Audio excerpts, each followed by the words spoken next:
మార్గం గురించి తెలుసుకోండి చాలు. ఏదో ఒక మార్గం గురించి తెలుసుకుని ఆ మార్గంలో ప్రయాణం చేయండి.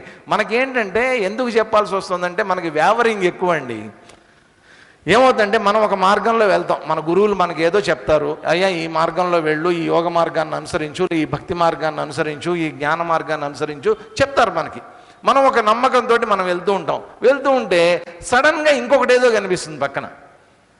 మనకేంటంటే వాళ్ళు ఏదో చేసేస్తున్నారు, వాళ్ళంతా ఏదో వెళ్ళిపోతున్నారు, వాళ్ళంతా నేను కూడా అది ఆచరించాలి అని దీన్ని వదిలిపెట్టి దాంట్లోకి వెళ్తాం. వెళ్ళినందువల్ల ఏమవుతుంది, ఇది పోయింది, అది అబ్బదు. మధ్యలో జాయిన్ అయ్యావు నువ్వు కాబట్టి అది అబ్బదు, ఇది పోగొట్టుకున్నావు నువ్వు. ఏం లాభం దానివల్ల? టైం వేస్ట్ అనమాట దాన్ని. అందువల్ల ఒకదాన్ని పట్టుకుని వెళ్ళు చాలు, రెండిటి ఫలం దక్కుతుంది అని చెప్తున్నారు. తర్వాత ఏమంటున్నారు, యత్ సాంఖ్యై ప్రాప్యతే స్థానం తద్యోగై అపిగమ్యతే. సాంఖ్యం వల్ల ఏ స్థానం అయితే నువ్వు పొందుతావో, ఏ మోక్షాన్ని అయితే పొందుతావో అదే మోక్ష స్థానాన్ని యోగం వల్ల కూడా పొందుతావు. ఏకం సాంఖ్యం చ యోగం చ యః పశ్యతి సపశ్యతి. కాబట్టి యోగ మార్గాన్ని జ్ఞాన మార్గాన్ని ఒకటిగా ఎవరైతే చూస్తాడో, యః పశ్యతి, ఎవరు చూస్తారో అటువంటి వాడు నిజమైనటువంటి జ్ఞాని. కాబట్టి ఎన్ని మార్గాల్లో ఉన్నాయి, అన్ని మార్గాలు ఒకటే లక్ష్యాన్ని సూచిస్తున్నాయని తెలుసుకున్నటువంటి వాడు నిజమైనటువంటి జ్ఞాని అవుతాడు. కాబట్టి జ్ఞానులందరూ ఎట్లా ఉంటారు? అందుకనే చూడండి, ఎప్పుడు కూడా జ్ఞానుల్లో తేడాలు ఉండవండి. ఇప్పుడు మీరు హిమాలయాలకు వెళ్ళారనుకోండి, హిమాలయాల్లో కొన్ని వందల ఆశ్రమాలు ఉన్నాయి. ఋషికేశ్కి వెళ్తే దాదాపుగా ఒక 400-500 ఆశ్రమాలు ఉన్నాయి. ఎవరి యోగం వాళ్ళది అక్కడ, ఎవరి యోగం వాళ్ళది. ఆ స్వాములందరూ ఒక్కొక్కటి ఒక్కొక్క రకంగా చెప్తుంటారు. శంకర భాష్యం చెప్పేవాళ్ళు కొంతమంది ఉంటారు, యోగం చెప్పేటటువంటి వాళ్ళు కొంతమంది ఉంటారు, అష్టాంగ యోగం చెప్పేటటువంటి వాళ్ళు కొంతమంది ఉంటారు. రకరకాలైనటువంటి యోగులు అక్కడ మనకు కనిపిస్తారు. ఆ ఋషికేశ్లో కానీ, ఉత్తరకాశీ ఉజ్జయినిలో కానీ అక్కడంతా. అయితే విచిత్రం ఏంటంటే వాళ్ళందరూ కలిసే ఉంటారు, వాళ్ళందరూ కలిసే భోజనాలు చేస్తుంటారు, వాళ్ళందరూ ఒకళ్ళ ఆశ్రమాలకు ఒకళ్ళు వెళ్తుంటారు. అంత మామూలుగా జరుగుతుంది, ఎవరిలో ఏ భేదం ఉండదు. ఎందుకు ఉండదు? వాళ్ళందరికీ తెలుసు ఒక విషయం ఏంటంటే, మనందరం ఒకే మార్గాన్ని వెళ్తున్నాం, ఒకే లక్ష్యం వైపు వెళ్తున్నాం. మన ఆశ్రమాలు వేరు కావచ్చు, మన మార్గాలు వేరు కావచ్చు, మన లక్ష్యం మాత్రం అందరిది ఒకటే అన్న సంగతి వాళ్ళకి తెలుసు. అందుకని అందరూ కలిసే ఉంటారు, వాళ్ళు కలిసే భోజనం చేస్తుంటారు వాళ్ళు. అది విచిత్రం. చెప్తూ తర్వాత ఏమంటున్నారో చూడండి. సన్యాసస్తు మహాబాహో దుఃఖమాప్తుమయోగతః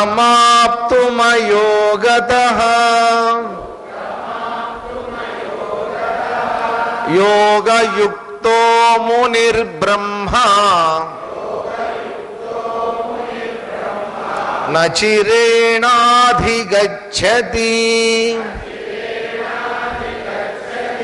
సన్యాసస్తు మహాబాహో దుఃఖమాప్తుమయోగతః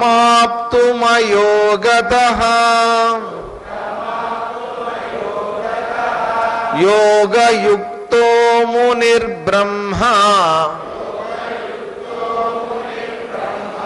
నచిరేణాధిగచ్చతి.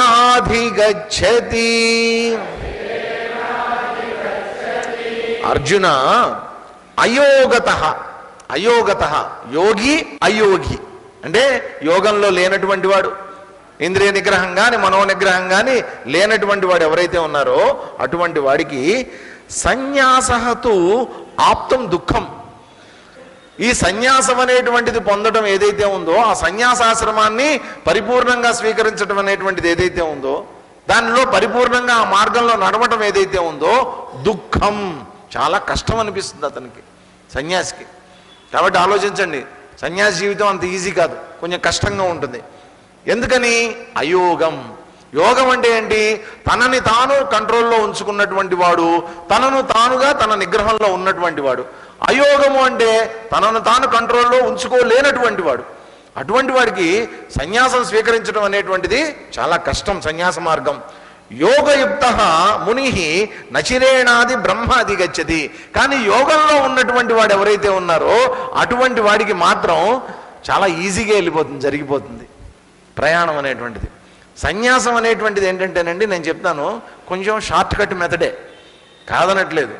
కానీ ఇక్కడ చెప్తున్నట్టు దుఃఖం, అంటే ఒక సన్యాస జీవితం అనేటువంటిది ఎట్లా ఉంటుందంటే పూర్తి నియమ నిష్టలు, అక్కడ చెప్పినటువంటి గురువు గారు ఇచ్చినటువంటి సన్యాస మంత్రం ఏదైతే ఉందో ఆ మంత్రాన్ని జాగ్రత్తగా ప్రతినిత్యం కూడా అది చేయాల్సినటువంటి జపం ఎంత చేయాలో అంత జపం చేస్తూ ఉండాలి. దానికి తగ్గట్టుగా ఆహారపు అలవాట్లు, దానికి తగ్గట్టుగా జీవితపు అలవాట్లు, దానికి తగ్గట్టుగా ప్రాపంచికమైనటువంటి రిలేషన్స్, ఇవన్నీ కూడా మెయింటైన్ చేస్తూ ఉండాలి. చేసినప్పుడే సన్యాసానికి విలువ. అలా ఉండగలగాలి. ఆ కాషాయం బట్టలు వేసుకొని అదంతా చేయగలగాలి. చేస్తే దానికి విలువ ఉంటుంది. అదంతా ఏంటి? ప్రపంచానికి చాలా దూరంగా అందరితో విడిపోయి సాంసారిక సుఖాలన్నీ కూడా విడిచిపెట్టేసేసి, ఒక పక్కన ఉన్నటువంటి భార్యా పిల్లలందరినీ విడిచిపెట్టేసేసి ప్రత్యేకంగా ఒక చోట ఒక ఆశ్రమంలో ఉండి చాలా కష్టం. ఎందుకని? మనందరం అనుకుంటాము, మనం ఏదో మానవాతీతులం అని అనుకుంటాం. ఏదో ఒక నిర్ణయం తీసుకుంటే ఆ నిర్ణయానికి కట్టుబడి ఉండగలమని మనం అనుకుంటాం, కానీ ఉండలేమండి. చాలా కష్టం. లాగుతూ ఉంటాయి, ఇంద్రియాలన్నీ వెనక్కి లాగుతూ ఉంటాయి, మనసు చాంచల్యం లాగుతూ ఉంటుంది, వెనక్కి లాగుతూ ఉంటుంది, కూర్చోనివ్వదు, స్థిరంగా కూర్చోనివ్వదు. ప్రతిసారి తీసుకొని వచ్చి కూర్చోబెడుతూ ఉండాలి, ప్రతిసారి తీసుకొని వచ్చి కూర్చోబెడుతూ ఉండాలి. స్వామి వివేకానందుల వారే ఒకసారి ఆయనలో ఏదో ఆయన రాకూడనటువంటి ఆలోచన, రాకూడనటువంటి సంకల్పం ఏవో కలిగితే ఆయన ఏం చేశారు తెలుసా? వెంటనే ఆయన చెయ్యి తీసుకుని వెళ్ళి అక్కడ ఒక కొవ్వొత్తి, ఒక దీపం మండుతూ ఉంటే చెయ్యి దాని మీద పెట్టేశాడు ఆయన. ఆ లోపల సంకల్పం వస్తోంది, దాన్ని ఎదుర్కోవాలంటే తనని తాను పనిష్ చేసుకున్నాడు ఆయన. వెంటనే ఆ సంకల్పం అనేది అక్కడితో కట్ అయిపోయిందండి, బయటపడిపోయాడు దాంట్లోంచి. మళ్ళీ ఏ రోజు కూడా పొరపాటును కూడా ఆయన ఏ రోజు మళ్ళీ అటువంటి సంకల్పం ఆయనకి రాలేదు. ఆయన చెప్పినటువంటి మాట. ఒక ఆయన చిన్మయ మిషన్లో ఇట్లాగే హీజ్ వెల్ ట్రైన్డ్. చిన్మయ మిషన్లో స్వామి తేజోమయానంద గారి దగ్గర ట్రైనింగ్ తీసుకున్నటువంటి, తేజోమయానంద గారు మహాత్ములు, ఆయన దగ్గర ట్రైనింగ్ తీసుకున్నటువంటి ఒక బ్రహ్మచారి గారు విజయవాడలో ఉండేవారు. ఆయన చిన్మయ మిషన్లో మంచి పేరు ప్రఖ్యాతులు సంపాదించారు. బాగా తులసి రామాయణం అద్భుతంగా చెప్పగలడు ఆయన. కొంచెం హిందీ టచ్ ఉంది ఆయనకి, అందువల్ల నార్త్ ఇండియన్ నుంచి వచ్చినటువంటి వాడు కాబట్టి ఆ అవధ లాంగ్వేజ్లో ఉండే తులసి రామాయణం ఏదైతే ఉందో అది బాగా చదివి బ్రహ్మాండంగా ఎక్స్ప్లెయిన్ చేయగలడు. దాని గురించి మంచి పాండిత్యం ఉంది, అంతా ఉంది. బాగా పేరు గడించాడు ఆ ప్రాంతంలో, విజయవాడ, గుంటూరు ఆ ప్రాంతంలో మంచి పేరు సంపాదించుకున్నాడు ఆయన. సంపాదించుకున్న తర్వాత సడన్గా ఆయన ఇట్లాగే చిన్మయ మిషన్లో స్వామి చిన్మయానంద గారిని అడిగాడు, నాకు సన్యాసం కావాలండి అని అడిగాడు. అడిగితే స్వామీజీ రిజెక్ట్ చేశారు. కనీసం నువ్వు ఇంకొక 10 సంవత్సరాలు, ఇప్పటికి నువ్వు తీసుకుని ఎంత అయింది? బ్రహ్మచర్య దీక్ష తీసుకుని 3 సంవత్సరాలు 4 సంవత్సరాలు అయింది అంతే. ఇంకొక 10 సంవత్సరాలు కనుక నువ్వు సర్వీస్ చేస్తే, నువ్వు కరెక్ట్గా ఉన్నావు, అన్ని నిగ్రహాలు కలిగి ఉన్నావు అని నాకు అనిపిస్తే అప్పుడు సన్యాసం ఇస్తా, అప్పుడు దాకా నా దగ్గరికి రావద్దు నువ్వు సన్యాసం గురించి అన్నాడు ఆయన. అంటే ఈయనకి సన్యాసం తీసేసుకోవాలని ఒకటే ఆత్రం. వెళ్ళి ఆ శంకర మట్టలు ఉంటాయి కదండి, ఆర్డర్లో ఎక్కడో ఒక చోట మొత్తానికి వాళ్ళ స్వాముల్ని ఒప్పించి మెప్పించి సన్యాసం తీసేసుకున్నాడు ఆయన. తీసేసుకుని సడన్గా పేరు మార్చేసుకున్నాడు. దండం, కమండలము అంత సడన్గా వచ్చేసాయి. ఎల్లో డ్రెస్ పోయింది, కాషాయం డ్రెస్ వచ్చేసింది, అంత వచ్చేసింది. వచ్చేసిన తర్వాత అబ్బా మేము కూడా అనుకున్నాం, సన్యాసి అంతా ఇట్లా వేసుకుని శంకరాచార్యులు వాళ్ళలాగా అంతా వేసుకుంటే మహాత్ముడు అనుకుని మేము కూడా చాలా చిన్మయ మిషన్ నుంచి వెళ్ళిపోయి చేసిన పని ఇదంతా. తర్వాత విచిత్రంగా ఒక 3 సంవత్సరాల తర్వాత నాకైనా మాకు ఒంగోలు ఉంది కదా, ఒంగోలు దగ్గర ఒంగోలు నుంచి 18 కిలోమీటర్ల దూరంలో సీషోర్లో మాకు ఒక ఆశ్రమం ఉంది, కొత్తపట్నం అని. అక్కడ చిన్మయ శారద తపోవనం అని చిన్మయ మిషన్కి ఒక సీషోర్లోనే బ్రహ్మాండమైన ఆశ్రమం ఉంది. నేను ఎందుకో అక్కడికి వెళ్ళా, నాకు అక్కడ కనిపించాడు ఈయన. చాలా రోజుల తర్వాత కనిపించాడు. చూస్తే వైట్ డ్రెస్లో ఉన్నాడు, తెల్ల బట్టలు వేసుకుని ఉన్నాడు, తెల్ల లుంగి తెల్ల జుబ్బా వేసుకుని ఉన్నాడు. వేసుకుని ఉంటే నేను అడిగా, స్వామి మీరు సన్యాసం తీసుకున్నారు కదా, ఇదేమిటి వైట్ బట్టలు అంటే, లేదు నేను సన్యాసాశ్రమం నుంచి బయటకు వచ్చేసాను అన్నాడు. అంటే నేను అడిగా, అలా చేస్తే సన్యాసాశ్రమాన్ని మీరు ధిక్కరించినట్టు కదండి, సన్యాసాశ్రమాన్ని అవమానపరిచినట్టు కదా మీరు ఇట్లా చేస్తే, దాంట్లోంచి బయటికి రావడం తప్పు కదా అని నేను అన్నా. అప్పుడు నేను ఇంకా బ్రహ్మచర్యంలోనే ఉన్నాను, ఎల్లో డ్రెస్లో ఉన్నాను. అంటే ఆయన చెప్పిన మాట విన్న తర్వాత నాకు అనిపించింది, కరెక్టే అనిపించింది. అరే సన్యాసాశ్రమం పట్ల నాకు, సన్యాసాశ్రమాన్ని అవమానించటం కాదు ఇది, సన్యాసాశ్రమం పట్ల నాకు అమితమైనటువంటి గౌరవం ఉంది, అందుకనే నేను బయటకు వచ్చేసాను అన్నాడు ఆయన. అర్థమైందా? ఆ సన్యాసాశ్రమంకి ఉండాల్సినటువంటి గౌరవం ఉందే, అది నేను ఇవ్వలేకపోతున్నాను. అది నేను ఇవ్వలేనప్పుడు, ఆ గౌరవాన్ని నేను ఇవ్వలేనప్పుడు దాంట్లో ఉండడం కన్నా బయటకు వచ్చేయటమే మంచిది అనిపించింది నాకు, అందుకని నేను బయటకు వచ్చేసాను అన్నాడు ఆయన. నేను అప్పుడు అనుకున్నా, మంచి పని చేశాడు ఆయన, కరెక్ట్ పని చేశాడు ఆయన. ఎందుకనంటే స్వయంగా ఇక్కడ శ్రీకృష్ణ పరమాత్మ చెప్తున్నటువంటి మాట అంత ఈజీ కాదు. దుఃఖం అయోగత, ఇంకా యోగంలో రాలేనటువంటి వాడు, ఇంకా నిగ్రహాలన్నీ లేనటువంటి వాడు, ఇంకా తన చెప్పు చేతల్లో తాను లేనటువంటి వాడు, అటువంటి వాడికి ఈ సన్యాసం తీసేసుకుని ఏదో చేసేసి నేను జ్ఞాన మార్గంలో వెళ్ళిపోతాను అంత చూమంతరు అనుకుంటే ఏం జరగదండి, అంత ఈజీ కాదు కదా. అందుకోసం అని చెప్పి వెంటనే ఏమంటున్నారు తర్వాత చూడండి, యోగయుక్తో విశుద్ధాత్మా విజితాత్మా జితేంద్రియః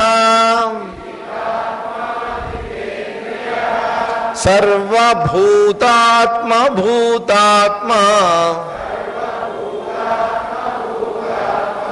కుర్వన్నపి న లిప్యతే. యోగయుక్తో విశుద్ధాత్మా విజితాత్మా జితేంద్రియః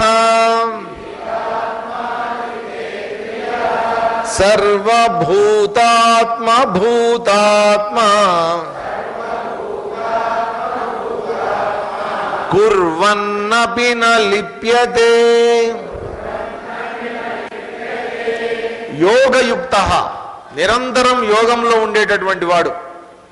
విశుద్ధ ఆత్మ, శుద్ధమైనటువంటి, మామూలు శుద్ధం కాదండి, విశుద్ధం, విశేషేణ శుద్ధం. శుద్ధం అంటే ఏంటి? ప్యూర్, ఎటువంటి కల్మషములు లేనటువంటి, కలుషములు లేనటువంటి, మలినములు లేనటువంటి, స్వచ్ఛమైనటువంటి, అటువంటి దాంట్లో కూడా విశుద్ధాత్మ ఎవరైతే ఉన్నారో, అంటే స్వచ్ఛమైనటువంటి హృదయం కలిగినటువంటి వాడు ఎవరైతే ఉన్నారో, విజిత ఆత్మ, మనసును జయించినటువంటి వాడు. మనసును శుద్ధంగా ఉంచుకోవడమే కాదండి, మనసును జయించినటువంటి వాడు కూడా. అంటే మనసు పరిగెడుతున్నప్పటికీ కూడా దాన్ని వెనక్కి తీసుకురాగలిగినటువంటి వాడు, కంట్రోల్లో ఉంచగలిగినటువంటి వాడు. జిత ఇంద్రియ, ఇంద్రియాల్ని తన చెప్పు చేతల్లో పెట్టుకున్నటువంటి వాడు. జిత అంటే ఏంటి? జయించినటువంటి వాడు. ఇంద్రియాలు పరిగెడుతూ ఉంటాయి చూడండి. ఇప్పుడు ఒక గుర్రాలు ఉంటాయి, ఆ గుర్రాలు మొదట్లో చాలా కష్టం వాటిని టేమ్ చేయటం, అంటే వాటిని ఏమంటారు, మచ్చిక చేసుకోవటం. గుర్రాన్ని మచ్చిక చేసుకోవడం చాలా కష్టం. దాన్ని నానా తిప్పలు పడి ఆ మచ్చిక చేయడానికి ట్రైనింగ్ ఇచ్చేటటువంటి వాళ్ళు సపరేట్గా ఉంటారనమాట. వాళ్ళు అది దాన్ని పట్టుకుంటే ముట్టుకుంటే చాలు పరిగెడుతూ ఉంటుంది, తంతుంది. ఏమైనా దాని మీద ఎక్కుదామని ప్రయత్నం చేస్తే పైకి లేచి కింద పడేస్తుంది. అంత చేసినప్పటికీ కూడా వాళ్ళు చాలా ఓపిక్గా నెమ్మదిగా దాన్ని మచ్చికలోకి తెచ్చుకుని చివరికి దాని మీద ఎక్కి కూర్చుంటాడు వాడు. కాబట్టి ఆ ఎక్కి కూర్చోవడం అనేటువంటిది ఏదైతే ఉందో, ఆ స్వాధీనంలోకి ఆ గుర్రాన్ని అటు ఇటు పరిగెత్తేటటువంటి, చెప్పు చేతల్లో లేనటువంటి గుర్రాన్ని తన స్వాధీనంలోకి తెచ్చుకోవడం ఏదైతే ఉందో ఎంత కష్టమో, ఈ మనసు కూడా అంతే కష్టం. పరిగెట్టడం దీనికి అలవాటు. కాబట్టి మనసుని శుభ్రంగా ఉంచుకోవటం, మలినములు లేకుండా ఉంచుకోవటం, దాన్ని చెప్పు చేతల్లో ఉంచుకోవటం, ఇంద్రియాల్ని కంట్రోల్లో ఉంచుకున్నటువంటి వాడు. సర్వభూతాత్మ భూతాత్మ, అన్ని ప్రాణులలో కూడా తన ఆత్మనే చూసేటటువంటి వాడు. సర్వభూతాత్మ, అన్ని భూతాలలో కూడా, భూతాలంటే పుట్టినటువంటి, భూ అంటే పుట్టటం, స్వయంభూ అంటారు. స్వయంభూ అంటే అర్థం ఏంటి? స్వయంభూలింగం అండి అంటారు, స్వయంభూ విగ్రహం అండి అంటారు. అంటే తనకు తానుగా పుట్టినటువంటిది, ఎవరు పెట్టినటువంటిది కాదనమాట. ఇక్కడ భూ అంటే పుట్టటం, ఇక్కడ కూడా భూతాలు అంటే ఏంటంటే పుట్టినటువంటివి అని అర్థం. సర్వభూతాత్మ, అన్ని భూతాలలో ఉండేటటువంటి ఆత్మ తన ఆత్మ ఒకటే అన్న సంగతి తెలుసుకున్నటువంటి వాడు కుర్వన్నపి నలిప్యతే. అటువంటి వాడు ఎటువంటి కర్మలు చేసినా కానీ నలిప్యతే, కర్మబంధంలో ఇరుక్కోడు. ఇది ఇక్కడ చెప్తాను. కాబట్టి ఏమేమి శుద్ధంగా పెట్టుకోవాలి? మనం మనసును శుద్ధంగా పెట్టుకోవాలి. ఫస్ట్ చేయాల్సింది ఏంటంటేనండి, అన్నిటికంటే ఫస్ట్ అండ్ ఫార్మోస్ట్ మనస్సుని కనుక మనం నిగ్రహించగలిగితే, మన మనసు మన నిగ్రహంలో కనుక ఉండగలిగితే, అటు ఇటు పరిగెత్తకుండా చాంచల్యం అనేటువంటిది తగ్గించగలిగితే ఆటోమేటిక్గా ఇంద్రియాలు కూడా నిగ్రహంలోకి వచ్చేస్తాయి. కాబట్టి నిగ్రహింపబడినటువంటి మనస్సు ద్వారా మనం దేన్ని నిగ్రహించాలి? ఇంద్రియాల్ని నిగ్రహించాలి. ముందు మనసు నిగ్రహింపబడాలి. రాజుగారికి పాపం ఆయనకి బట్టతల, రాణిగారు విక్రిస్తుండేవారు ఎప్పుడు, నీకు బట్టతల నీకు బట్టతల. మరి ఆయన ఏమో రాజుగారు, రాణిగారు విక్రిస్తుంటే పాపం ఆయనకి పౌరుషం తన్నుకు వచ్చింది. వచ్చి హెడ్ నాకు జుట్టు రావాలి ఎట్లాగన్నా అనుకున్నాడు ఆయన. అనుకుని ఏం చేశాడంటే మొత్తం అందరికీ చాటింపు వేయించాడు.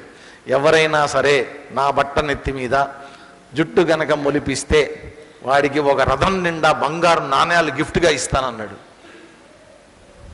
ఒక రథం నిండా బంగారు నాణ్యాలు గిఫ్ట్. అందరూ వస్తున్నారు, టెస్టులు చేస్తున్నారు, ఏవో పూస్తున్నారు, రాస్తున్నారు, రకరకాల ప్రయత్నాలు చేస్తున్నారు. 2-3 ఏళ్ళు గడిచిపోయింది, రాలా వెంట్రుకలు రావట్లేదు తల మీద. సరే ఒక దేశం నుంచి ఒకడు వచ్చాడు. వచ్చి సార్ నేను మీకు వెంట్రుకలు వచ్చేటట్టు చేస్తాను సార్, జుట్టు వచ్చేటట్టు చేస్తాను సార్ అన్నాడు. చూడు బాబు, చాలామంది ప్రయత్నం చేశారు, నీ ఇష్టం లేదు సార్, నాకు వదిలేసేయండి. సరే అని చెప్పి ఏంటంటే దానికి ఒక తైలం తయారు చేయాలి నేను, కాబట్టి ఆ తైలం తయారు చేయడానికి దాదాపు నాకు ఒక 1.5 నెలల నుంచి 2 నెలలు నాకు టైం పడుతుంది అన్నాడు. సరే ఏం పర్లా, అంతపురం మంచి అరేంజ్ చేశాడు, ఆయన గెస్ట్ హౌస్ అరేంజ్ చేశారు, ఆయనకి పరిచారకుల్ని పెట్టారు, ఆయనకి వైద్యుల వారికి ఒక 20 మంది. ఎందుకంటే వీళ్ళందరూ వెళ్ళి అడవులకు వెళ్ళి ఆయన రాసిచ్చిన లిస్ట్ అన్నమాట ఉంటాయి కదా, ఇవన్నీ మూలికలు ఇవన్నీ ఏవో ఉంటాయి, ఆకులు పసర్లు ఇవన్నీ తీసుకురావాలి. వీళ్ళు వెళ్ళి పాప ఆయన చెప్పినవన్నీ లిస్టులు రాసినవన్నీ వెళ్ళి పట్టుకొని వస్తున్నారు. వీళ్ళు పట్టుకొని వస్తుంటే ఈయన కూడా కూర్చున్నాడు, ఏవో భస్మాలు అంటాడు, లేహ్యాలు అంటాడు, చూర్ణాలు అంటాడు, ఏదో మంటలు పెడుతుంటాడు, ఒక దాంట్లోంచి ఒకటి పోస్తుంటాడు. మొత్తానికి ఏదో చేశాడు. 2 నెలలు గడిచిపోయింది. 2 నెలలు మంచి అఫీషియల్గా ఆయనకి అన్ని అరేంజ్మెంట్స్ గడిచిపోయినాయి. గడిచిపోయిన తర్వాత అప్పుడు చెప్పాను, సార్ మందు రెడీ అయిపోయింది, కాబట్టి నాకు ఒక 60 బాటిల్స్ ఇప్పిస్తే నేను 60 బాటిల్స్ నిండా పెట్టేస్తాను. దాన్ని పెట్టేసిన తర్వాత నేను భూస్థాపితం చేస్తాను. దాన్ని భూస్థాపితం చేసిన తర్వాత 2 నెలలు అట్లా ఉండాలి. అది ఉంటే అప్పుడు దాని పవర్ దానికి వస్తుంది అన్నమాట. ఆ తైలానికి దాని శక్తి దానికి వస్తుంది. 2 నెలలు వెయిట్ చేయాలి. భూస్థాపితం చేసేస్తాను నేను. మీరేం చేస్తారంటే 2 నెలల తర్వాత తీసుకుని మీరు వాడుకోండి అన్నాడు. ఓఎస్ అంతే కదా అన్నాడు. మరి అయితే మందు రెడీ అయిపోయింది, 2 నెలల నుంచి నేను ఇక్కడే ఉన్నా, మరి నాకు ఇవ్వాల్సింది ఏదో ఇచ్చేస్తే నేను వెళ్ళిపోతా అన్నాడు. రాజుగారు వెనక ముందు ఆలోచించలా, ఎంత కష్టపడి చేశాడు, ఎంతకు ముందు వాళ్ళలా కాదు, వీడేదో చాలా ప్రయత్నం చేశాడు అనుకుని పాపం వాడి మీద నమ్మకంతో ఏం చేశారంటే మొత్తానికి ఆ బంగారు నాణ్యాలు మూట రథంలో పెట్టి సాగనంపారు. ఈయన వెళ్తున్నాడు. వెళ్తూ వెళ్తూ కోట గుమ్మం దాకా వెళ్ళాడు అనమాట. వెళ్ళిన తర్వాత రాజుగారిని, అదే రాజా ఒకసారి ఇట్రా అన్నాడు. రాజుగారు వచ్చారు. నీకు ఒక విషయం చెప్పడం మర్చిపోయా అన్నాడు.